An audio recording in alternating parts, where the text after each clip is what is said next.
Good morning, dear students. In last period, we have started with lesson number 11, that is force and pressure. Okay, so we have seen what is mean by force. Push or pull acting on an object is called force. Then we have seen that force is applied in a direction, as well as force needs interaction between two objects. Okay, now today we are going to see the next part, that is resultant force, or also known as net force. Now you know, in our real life situation, more than one force act on the bodies. Let's see what happens when more than one force act on an object. See here, Prashant is pushing a heavy box having wheels with a force of 40 newtons. He finds it heavy and is unable to move it faster, so he calls his friend Deepak to help him.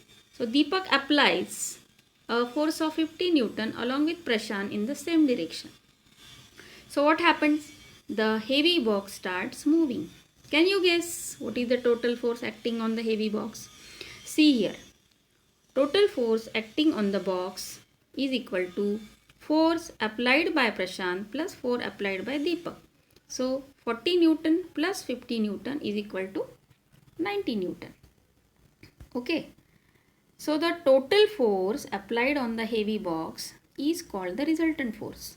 The resultant force is a single force that is applied to the body and would have the same effect as all the separate forces acting on it. So here we can conclude that when two forces act on an object in the same direction, the resultant force is calculated by adding the forces.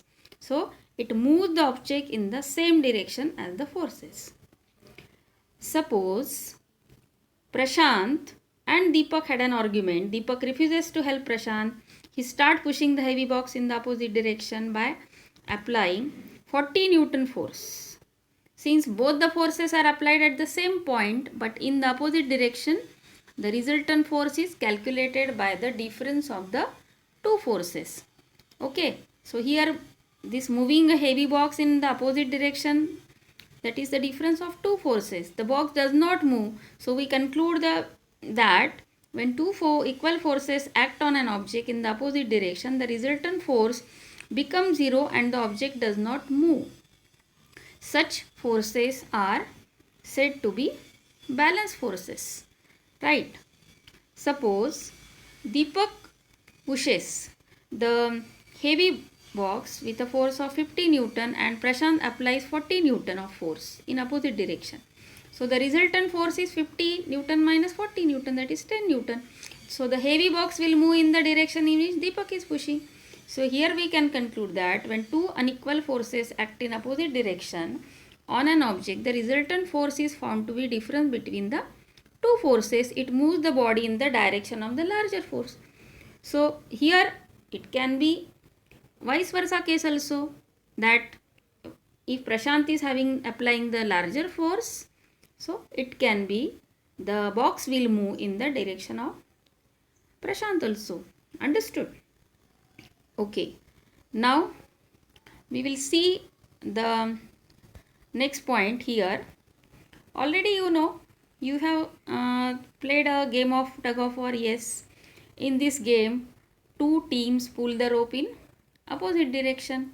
Members of both the team try to pull the rope in their own direction. Sometimes the rope simply does not move. This is when both the teams pull the rope in their own direction with equal force. The team that pulls harder, that is applied larger force, finally wins the game. Such forces are said to be unbalanced forces. The unbalanced forces can move a body at rest, bring the moving body at rest, and can change the direction of motion of the moving body also. If you will see here, if one is A team and another is B team, so the team which is having the larger force, so they will win. So here the a force can be described by stating its magnitude and direction in which it acts. Okay, what is magnitude? Magnitude means strength of force expressed in numerical value. Here, if A team applies 200 Newton, that is the magnitude of A team. If B applies 150 Newton, that is the magnitude of B team. But what is the resultant force over here? The resultant force is that 200 Newton minus 150 Newton. is equal to 50 Newton. That is a net force. Okay.